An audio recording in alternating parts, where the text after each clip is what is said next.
Ouh. Bonjour. Bonsoir. Bienvenue. Ah, d'accord. Oui, c'est vrai. Ouais. On est Bonsoir. plus le soir. Ouais. Bonsoir. Bienvenue pour cette vidéo spéciale Halloween. Halloween. On va vous présenter notre sélection qui fait un peu peur pour Halloween. Que des frissons. Alors, Tu te lances? on commence avec une sorcière. On commence en douceur avec Sorcier Denis et les magies potirons. Donc c'est une petite sorcière qui a des magies potirons. Et c'est une petite histoire toute mignonne parce que ce n'est pas vraiment une sorcière comme les autres. C'est une petite sorcière déjà avec les petits dessins qui sont très mignons. Et en fait, c'est une histoire qui aide les enfants à gérer leurs émotions. Donc il y a pour apaiser le chagrin, retrouver le calme, combattre la timidité et ratatiner ses peurs. Donc à chaque fois, il y a une petite histoire et une petite potion magique pour aider les enfants à vaincre Très des sympa. peurs ou ce genre de choses. Donc c'est très mignon, c'est sur le thème d'Halloween, mais ça reste doux et très gai en rapport avec les émotions pour les enfants. Et puis c'est chouette, un livre où on peut participer avec son loulou, ça Donc c'est très très c'est chouette. sympa. Alors, on va aller dans les classiques. Comment ratatiner les monstres et comment ratatiner les araignées. On a aussi comment ratatiner les sorcières. Alors c'est une collection qui est assez connue, c'est souvent accompagné d'un CD qui va raconter l'histoire de manière très sympa avec un jeu de voix. Alors forcément, on a des illustrations très cool. Donc comment ratatiner les petits monstres? Il faut de très bons yeux pour ratatiner les petits monstres. Ils se faufilent partout, ils trottinent sur les murs, ils volent sous ton nez, ils se promènent dans ton assiette, ils se glissent encore dans tes draps. Il y a moyen de se faire peur juste en lisant le texte. Oui. Et c'est très drôle parce que c'est Ouais. vraiment, il y a beaucoup de second degré. Et donc pour les enfants, et les CD sont vraiment très bien faits parce qu'il y a des petits bruits, il y a des petits sons et tout ça. C'est vraiment super chouette pour, Très chouette. C'est une chouette collection. pour dédramatiser les peurs aussi qu'ils ont parce que c'est à chaque fois, voilà, il y a les monstres, il y a les araignées, Les il y a sorcières. les sorcières. Donc c'est toutes des choses qui font peur mais qu'on peut quand même vaincre et ne pas avoir trop peur. Le monstre qui n'aimait pas faire peur, je t'invite. Il est trop chouette, c'est mon fils qui l'a reçu. Et donc il est vraiment trop drôle parce qu'évidemment c'est un petit monstre qui n'aime pas faire peur. Et donc évidemment le problème c'est que étant un monstre, c'est un peu ce qu'il est censé faire. Mais lui il n'a vraiment pas envie, il aime vraiment pas ça. Et donc pour se faire des copains, il va devoir apprendre à faire peur. Et au final on se rend compte que finalement il est peut-être pas doué pour ça et que c'est pas si grave. De pas faire peur. Et il va du coup se rendre dans le monde des humains, qui eux évidemment vont avoir peur parce qu'ils vont croire que c'est un déguisement. Et là il va arriver à se faire des copains, parce que justement pour eux ce n'est pas grave qu'il soit un monstre, et il n'est pas obligé de faire peur. Donc c'est très chouette, c'est une très chouette collection. Il y en a plein d'autres, c'est édition Splash, c'est de Séverine Delacroix et Pauline Roland.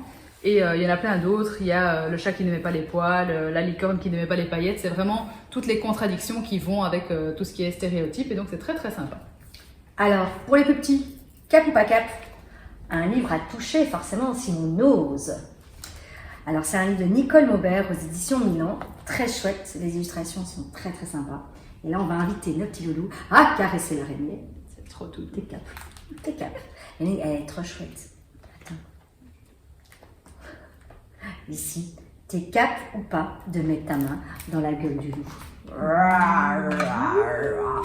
J'adore. Il est vraiment très chouette, les illustrations sont très sympas. Il y a cap ou pas cap de chatouiller le monstre. Et à chaque fois c'est une autre texture, donc c'est super chouette. Pour les petits, c'est vraiment sympa. Et puis ce que j'aime beaucoup, c'est à la fin, c'est le plus grand monstre, c'est nous. N'aie pas peur. Très chouette bouquin, et puis c'est pour les petits, les cartonnés, à toucher, très chouette. Alors on reste pour les petits, on a 3 fantômes, qui est aussi un classique, École des loisirs de Grégoire Solotareff. Et donc en fait c'est 3 copains qui décident de mettre un drap sur eux et de faire les fantômes. Et donc ils vont partir dans la nuit pour essayer de faire peur à tout le monde, sauf qu'au fur et à mesure de la nuit, c'est eux qui vont avoir quand même un peu peur, et donc ils vont finir par rentrer pour prendre le goûter avec leur maman. Et donc c'est très chouette, c'est une petite histoire, c'est écrit très grand, et donc c'est très chouette à faire avec les enfants pour un petit peu jouer à se faire peur. Bon, moi j'ai décidé de rester avec les petits. Ouais, Et bien. c'est Au lit les affreux d'Isabelle Bonamo aux éditions École des loisirs. Alors c'est un grand format, très chouette. Et là c'est l'histoire d'une petite fille, c'est une petite fille, qui s'appelle Zélie et qui doit y dormir forcément. Et elle lui dit qu'elle a vraiment peur des monstres et tout ça, mais elle ne doit pas s'inquiéter parce que son chat s'occupera d'elle. et pendant la nuit, ils vont s'envoler. Donc ici, les illustrations sont très grandes, le texte est petit pour les petits, donc c'est chouette. Et ils vont découvrir tous les monstres d'Halloween. Les sorcières. Vraiment, moi je pars contre la sorcière. Les sorcières, et alors le chat il va la défendre, pas avec un miaou, un waouh, plutôt un cri de tigre. Hein. Donc vraiment, on va faire peur à tous les monstres qui nous font peur. Donc un très chouette album aussi. Alors pour les plus grands, mais vraiment plus grands, c'est plus pour des enfants qui commencent à lire. On a l'école des mini-garous. Vous voyez, c'est vraiment avec du texte. Donc c'est plus pour lire avec eux ou pour les enfants qui commencent à lire. Et donc c'est très mignon, c'est à l'école des mini-garous, on apprend aux enfants garous à devenir de vraies terreurs. Mais pour Béa, Franz et Pavel, c'est un peu difficile. En effet, les soirs de pleine lune, ils se transforment tous les trois en animaux mignons. Donc évidemment, c'est un peu différent vu qu'ils sont dans une école de loups-garous et eux, ils se transforment pas en loups-garous mais en petits animaux tout mignons. Donc évidemment, pour se faire une place, c'est pas la même chose que les autres. Donc c'est très chouette pour travailler là-dessus avec les enfants. Maintenant, c'est plus pour des enfants qui lisent. Et dans la même collection, il y a La maîtresse est une sorcière. Donc c'est le même principe, c'est le même type de lecture, avec le même type de texte, un petit peu quelques images, mais pas trop. Et là, en fait, c'est une petite fille qui se rend compte que sa nouvelle maîtresse est une sorcière. Et donc, que vont-elles faire pour s'en sortir et ne pas se faire attraper par la sorcière? Donc c'est très chouette aussi pour le thème d'Halloween, pour des enfants qui commencent la lecture, c'est vraiment très sympa. Alors pour les plus grands, on a La chasse aux monstres. Oui. De Norbert Landa et Tim Warrens aux éditions Mijal. Alors ici c'est très chouette, c'est une histoire qui se passe dans la forêt avec plein de personnages et il va y avoir un bruit qui va inquiéter un des habitants de la forêt. Et comme il a peur, il va aller chercher un autre. Et cet autre a entendu plus de bruit. Et puis on va chercher un troisième. D'autres bruits qui font encore qui plus ont entendu encore un autre bruit. Et donc tous ensemble, ils vont aller chercher ce fameux monstre qui fait autant de bruit.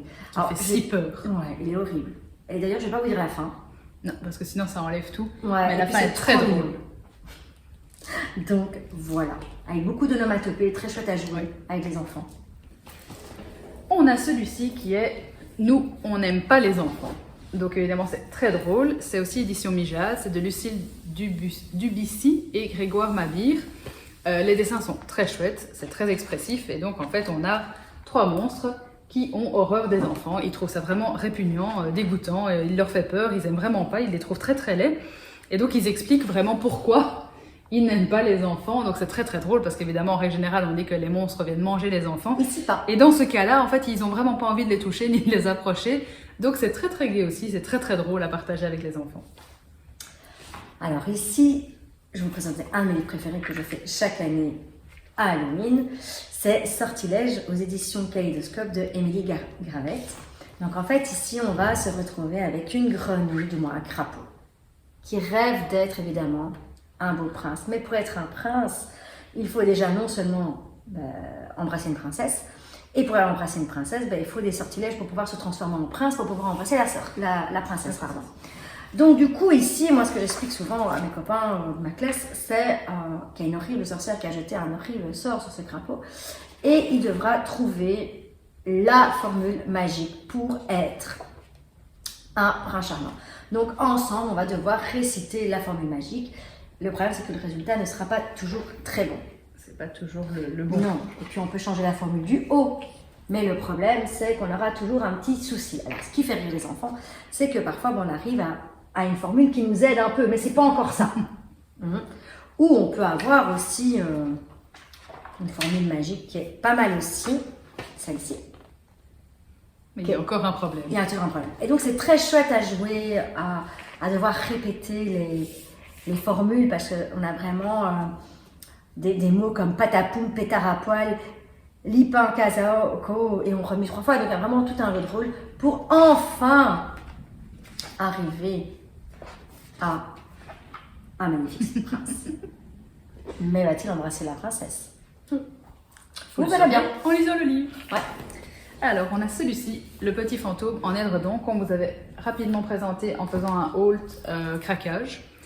Et donc oui, c'était le mien, j'avoue. C'était la faute de ma soeur, comme d'habitude. on a un petit fantôme tout mignon, mais il est en édredon. Et donc évidemment, quand on est en édredon, on ne vole pas aussi bien que quand on est en drap. Et donc il est un peu mis de côté par les autres parce qu'il ne sait pas faire la même chose que les autres, il perd tout le temps, il n'arrive pas à faire les mêmes jeux. Et puis arrive un moment où il va se rendre compte que ce n'est pas si important parce qu'il a aussi de la valeur, parce que lui, étant donné qu'il est en édredon, il a réussi à s'approcher des enfants le soir d'Halloween et de voir un petit peu et de participer à la fête, ce que les autres ne peuvent pas faire vu qu'ils doivent se cacher. Et du coup, il va pouvoir raconter aux autres tout ce qu'il a vu et en un coup, il va devenir beaucoup plus important. Donc c'est très très chouette parce que ça parle de la différence. C'est ça qui est bien. Et donc, voilà, le mot de la fin, ils mettent « et si finalement c'était bien d'être différent ». Donc c'est vraiment le mot. C'est très chouette à travailler parce que c'est sur les fantômes et en même temps, ça laisse passer une jolie petite note. C'est de édition Keyman. Et c'est de Riel Nasson et Byron Egenschweiler. Ça c'est compliqué, mais j'espère que je n'ai pas trop écorché le nom. Tu as bien fait, ça avait été moi. Et donc c'est très très chouette. Alors on va aller dans un classique, le Va-t'en grand monstre vert, ici, qu'on connaît tous. Les enfants le connaissent par cœur et demandent qu'on le relise encore. Aux éditions École des loisirs. Alors c'est génial parce que d'abord on va construire le monstre pour après faire l'inverse, le déconstruire. Et évidemment, c'est l'enfant on n'aime pas les monstres et donc tout doucement on va à chaque fois enlever quelque chose du monstre vert pour qu'il fasse moins peur jusqu'à ce qu'il disparaisse. Très chouette livre que les enfants demandent souvent. Oui, moi ils me le demandent tous les ans malgré qu'on l'a lu et relu. Et pourtant c'est un livre pour les petits. Ils demandent à chaque fois à ce qu'on le relise. Et les grands l'adorent. Hein. Oui. Alors, on a ici une BD qui est super mignonne. C'est Lily Medialuna. Donc, c'est La Rouge Jeunesse. Il est super joli. Déjà, j'aime beaucoup les dessins. Et en fait, c'est une petite fille qui va aller à l'école royale de la magie. Et elle va être apprentie sorcière. Et donc, elle va découvrir plein de choses. Elle va apprendre des sorts. Elle va apprendre à vaincre des monstres et tout ça. Et les dessins sont vraiment splendides. C'est Xavier Bonnet et donc il est vraiment super chouette. Elle va devoir affronter des ennemis et tout ça, donc c'est aventure. C'est vraiment en modèle BD, donc pour des enfants un peu plus grands qui commencent la lecture et qui apprécient. Voilà, c'est vraiment très très chouette et le thème est vraiment très simple. Alors je vais continuer à lui passer les bandes dessinées sur lesquelles elle a craqué et celle-ci est magnifique aussi. Oui. C'est Brume. J'attends le deuxième tome avec impatience, il n'est pas encore sorti. Je l'ai pris pour mon fils, donc le premier tome c'est Le Réveil du Dragon, c'est édition Glénat, les dessins sont vraiment magnifiques, j'avais vraiment adoré et même chose, on a une petite sorcière, et elle va aller vaincre un dragon, parce que dans le village il y a un dragon et ils sont interdiction évidemment d'aller vers ce dragon parce qu'il est très dangereux et cette petite sorcière va bien évidemment pas écouter et partir avec un copain pour essayer de vaincre le dragon. Donc c'est très chouette, même chose c'est en format BD, donc très sympa pour les apprentis lecteurs ou les lecteurs un peu plus expérimentés et c'est vraiment très très chouette. J'attends la suite avec impatience et mon fils aussi. Et ici, en fait, je reprends, ici tu vas nous présenter donc un conte qui a été adapté en bande dessinée. En fait, c'est de Roald Dahl, c'est Sacrée Sorcière. Donc c'est un classique de classique. Je l'ai lu en roman quand j'étais à l'école et j'avais adoré cette histoire. Je pense que je l'ai toujours d'ailleurs en livre quelque part en haut dans ma bibliothèque. Elle était super chouette et quand j'ai vu qu'ils l'ont fait en BD, je n'ai pas pu résister et je l'ai offert à mon fils qui a aussi adoré. Il l'a dévoré en 2-2. Et cette histoire est juste trop chouette. Bon, c'est un classique, donc évidemment, voilà, c'est des sorcières qui ont élaboré un plan pour nettoyer l'Angleterre de tous les enfants. C'est horrible, les enfants, ça pue. Voilà, ils trouvent ça vraiment crapuleux. Donc, on présente les sorcières. Il y a une façon de dire qu'elles se cachent parmi nous, mais qu'on peut les détecter. Donc, c'est super chouette. Ça parle vraiment aux enfants. Peut-être pas aux tout petits, parce que ça fait quand même un peu peur. Ouais. Mais voilà, en format BD, il est juste génial. Et ça transforme le roman en quelque chose de super interactif. Et puis abordable pour des petits, justement. Et vraiment, abordable pour des plus jeunes, vu que voilà, mon fils l'a reçu, il avait 8 ans. C'est vraiment super chouette. Donc, j'adore.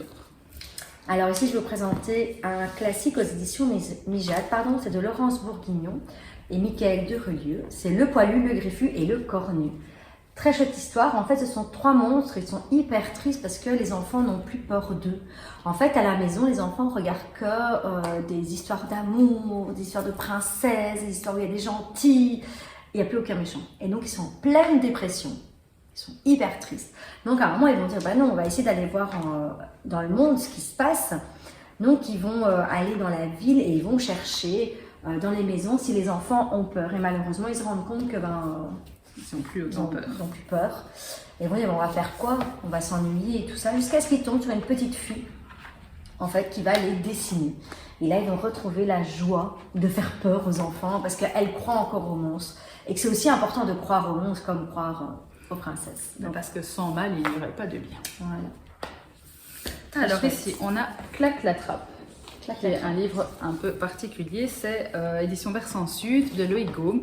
Et donc en fait, c'est une trappe de grenier qui happe un personnage et il se trouve dans l'obscurité. Et donc, que va-t-il se passer? Que se passe-t-il dans ce grenier? Donc les dessins sont assez particuliers parce que ça fait un peu Ouais, ils sont dessin BD mais sans que ce soit Sans une que ça soit BD. une BD. Donc les dessins sont vraiment sympas, c'est assez aéré, il n'y a pas trop de fioritures, c'est assez simple, mais il y a beaucoup de texte, donc mais c'est très chouette à faire avec les enfants. Et donc au fur et à mesure, voilà, que se passe-t-il dans ce grenier qui est très sombre? On va découvrir plein de choses et évidemment la fin ne sera pas ce à quoi on s'attendait. Donc c'est très sympa aussi. Alors, le dernier livre que moi je voulais vous proposer n'est pas du tout dans le thème d'Halloween, mais je le trouvais trop chouette. Il est trop mignon. C'est Hector l'escargot qui voulait changer de coquille. Donc forcément, on va travailler la différence. Et c'est génial parce que cet escargot, déjà, il a quelque chose de spécial. Ça Il a reste un œil automnal. vert. C'est automnal. Ouais, ça reste l'automne, on reste dedans. Il a un œil vert, il a un œil bleu, il en a marre de ressembler à tout le monde, il a envie de changer de coquille. Et donc, en fait, il va se balader dans la forêt et il va trouver des déchets. Donc, non seulement la différence et L'écologie, l'écologie. Soyons le respect de la nature. le respect de la nature. Donc il va essayer une bouteille en plastique, un pot de yaourt, il va se rendre compte qu'en fait c'est dégueulasse, ça pue. Il se demande c'est qui jette tout ça, donc il y a aussi tout un travail qu'on peut faire autour de ça. Et finalement, en fait, il va être très bien avec sa coquille qui va customiser pour être plus beau. Donc ici, par exemple, on le voit avec une bouteille en plastique. C'est pas très pratique non plus. Et puis il va se rendre compte que finalement, sa coquille à lui, elle est très bien et il suffit juste de la rendre plus belle. Ce qu'il va faire, j'adore, C'est trop mignon. un escargot licorne. Trop bien. Et du coup, il va arriver, donc au début, ils vont tous le critiquer. Et finalement, en fait, non. Chacun va trouver sa personnalité et tout le monde va faire quelque chose qu'il aime. Donc ça, je trouve ça vraiment mignon. Trop mignon. Ouais. C'est chouette. Oser montrer ce qu'on Oser est. montrer qui on est. Alors, Non, on c'est toi termine qui vas vers- terminer, Oui, toi. des BD de ce style-là, c'est 109 rue vois des les deux Soupirs. Voilà, comme ça, il y a les 4 premiers. Ah, en attends, fait, j'arrive avec le 4e bras. c'était trop drôle, donc je l'ai vu sur Instagram sur une personne que je suis. Et c'est aussi format BD. Et c'est très très drôle parce qu'en fait, Très sympa. c'est un petit garçon, Elliot. Déjà, les dessins ne sont pas vraiment en couleur. Non, Donc on voit, c'est pas vraiment noir et blanc, mais voilà, c'est pas vraiment coloré non plus. Ils sont très sympas. Il y a 4 tomes pour le moment. J'attends aussi le 5e. Mon fils aussi. Et en fait, c'est Elliot qui débarque dans une maison qui est au 109 rue des Soupirs. Sauf qu'en fait, cette maison est hantée. Donc en fait, dans cette maison, il y a déjà des fantômes. Et Elliot se retrouve tout seul très souvent parce que ses parents travaillent beaucoup. Et il va avoir comme babysitter du coup des fantômes avec qui il va se lier d'amitié. Et il va vivre plein d'aventures parce que voilà, il y a 4 tomes, on attend le 5e. Et à chaque fois, il y a des autres aventures dans cette maison. C'est très drôle, il y a plein d'humour, il y a plein de jeux de mots, c'est vraiment très très chouette. Donc, à conseiller. Dernière Quadrilogie aussi. quadrille. On a Riri, Fifi et Et Loulou, Loulou. mais section frisson. Ouh, vous n'avez pas avoir peur. Et donc oui, ce sont tous des épisodes avec Riri, Fifi et Loulou, mais qui parlent de choses qui font peur, de monstres, de fantômes, tout ce genre de choses. Et donc c'est aussi format BD. C'est les Riri, Fifi, Loulou que nous connaissons, qui font des bêtises, qui sont prêts à faire plein de bêtises. Mais c'est très très chouette parce que du coup c'est une section frisson et donc ça parle d'horreur, de monstres, d'écoles qui sont hantées, ce genre de choses, avec à chaque fois une petite enquête où ils vont mener l'enquête pour résoudre les mystères qui se trouvent. Donc très très chouette aussi. Mon fils les a reçus de ma sœur du coup. Il a adoré. Il a adoré aussi. Et on attend la On suite. a des bons lecteurs. Hein. Ouais. Ouais. On passe au jeu. Alors, on va passer au Au jeu. jeu.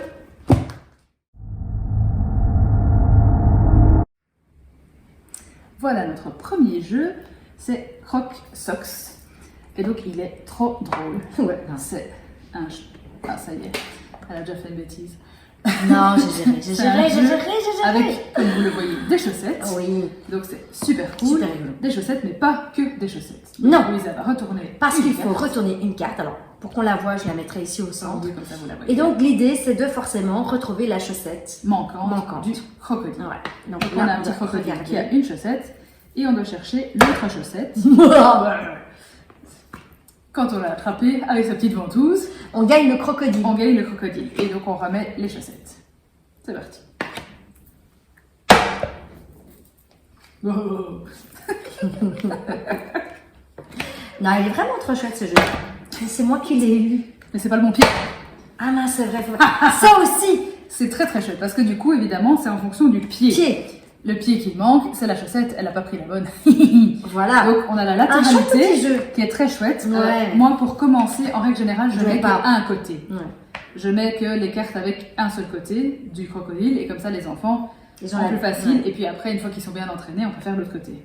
Alors, vas-y. Ah ben non. Celle-là. Voilà. Donc, Donc, on chouette a compris petit le jeu. principe, il est très chouette. Ouais. On se dit que le crocodile ça pouvait passer Pour Halloween. pour Halloween, histoire monstre qui vole les chaussettes. Donc c'est très sympa à travailler avec lui. Oui. Alors, on a le second jeu, et le dernier qu'on a pour ce thème-ci, ce sont les potions mathématiques. Donc c'est trop chouette, c'est édition Placotte. Et c'est un petit jeu très simple qu'on peut jouer à plusieurs ou tout seul. On a évidemment notre grimoire avec les potions magiques. Et on a, en fonction du niveau, les choses qu'il faut mettre dedans. Donc ici, pour faire la recette, on a ceci. On prend une carte avec une petite chauve-souris qui va prendre notre potion. On la met. On prend dans les éléments Ce qu'on a qui a besoin. été indiqué. Donc on a besoin de 3 yeux. Donc, un. Je peux mettre dedans ça? Vas-y, tu peux mettre. 2. Ah, j'ai deux pattes de grenouille déjà. Ah, les 2 grenouilles. Ah, ma. Ouais. 3 yeux et Ouais. une chaussette. Une chaussette qui pue? Ok. Voilà. On met, on touille. Quand on a fait, on retourne et on voit ce que cette recette a fait. Ici, dans ce cas-ci, la pauvre chauve-souris s'est retrouvée avec des pattes d'oiseau. Et donc, on met la carte en dessous. Donc, c'est très chouette. Les enfants, ça les amuse beaucoup. Évidemment, en fonction des niveaux. Ici, on a les photos des objets. Mais au fur et à mesure, il y en a de plus en plus. Ah oui. Et en plus de ça, on a aussi, en fonction des difficultés, à la fin, on se retrouve avec évidemment les chiffres. Ah, c'est Et chouette. donc ils mettent voilà, qu'il faut un escargot, 4 champignons, 5, voilà. Et donc au fur et à mesure, il y a de plus en plus de difficultés. Et donc c'est indiqué avec le nombre de petites fioles de potions pour voir la difficulté. Donc en fonction de l'âge de l'enfant, on peut faire plus ou moins difficile. Donc c'est très chouette parce que Très des chouette. petits, ils savent le faire parce qu'ils doivent remettre la même chose. Et au fur et à mesure qu'ils apprennent à compter, à reconnaître les chiffres et tout ça, et évidemment, ça les fait beaucoup rire parce qu'à chaque fois, ils peuvent prendre des éléments. Et il y a évidemment à chaque fois un résultat de la potion qui est très très drôle. On a un sorcier, on a une chouette, on a vraiment un peu de tout. Il a un nez en bâton. puis Voilà, donc c'est très sympa, ça les amuse beaucoup. Ils peuvent jouer à plusieurs ou tout seul. Donc voilà, si on a un enfant qui est tout seul, Non, ça c'est peut aussi chouette. être utilisé. Donc c'est très Très sympa. Voilà, c'était tout pour notre sélection d'Halloween. Merci. Merci d'avoir suivi. Juste pour info, j'avais mis une toile d'araignée. Oui, elle avait une Parce que déco. ça se voyait pas. Ouais, du ça coup, se voit pas voilà. bien. Moi, on voit mon petit bout, mais Ouais. elle en voyait moins. Ouais. Ceci dit, on ne voit pas mes petites boucles d'oreilles. On avait quand même fait, oui. Non, moi, On j'ai avait pas fait mis une touche d'Halloween. Mais merci. Merci d'avoir suivi. On espère que ça vous aura plu, que ça vous aura donné des Oui. idées. On vous souhaite un joyeux Halloween. Joyeux Halloween. N'hésitez pas à nous laisser un petit commentaire, un petit pouce, ça fait toujours plaisir. Merci. Au revoir.